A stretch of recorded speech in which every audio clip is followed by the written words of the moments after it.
इल्म का मकसद सिर्फ मालूमात हासिल करना नहीं बल्कि हकीकत तक पहुंचना है। जब भी मेडिसिन, फार्मेसी और मेडिकल साइंस की बात की जाती है तो इब्न सीना का नाम सबसे पहले आता है। उन्हें फादर ऑफ मॉडर्न मेडिसिन कहा जाता है क्योंकि उन्होंने मेडिसिन को साइंसी बुनियादों पर इस्तवार किया और कई बीमारियों के इलाज दरियाफ्त किए। इब्न सीना बुखारा में पैदा हुए। उनका ताल्लुक एक इल्मी घराने से था।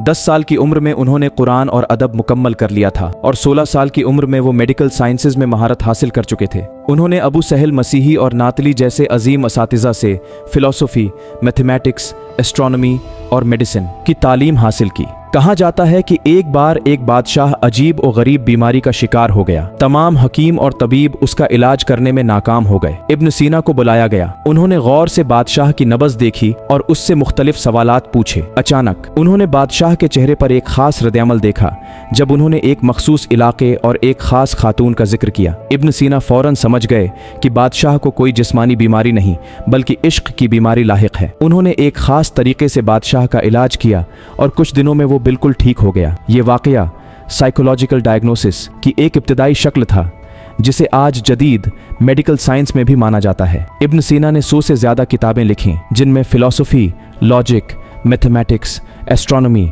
और मेडिसिन के मौज़ूआत शामिल हैं। लेकिन उनकी सबसे मशहूर किताब इल कानून फिल तिब, द कैनन ऑफ मेडिसिन थी, जो 500 साल तक यूरोप और इस्लामी दुनिया में मेडिकल साइंस का सबसे मुस्तनद हवाला रही।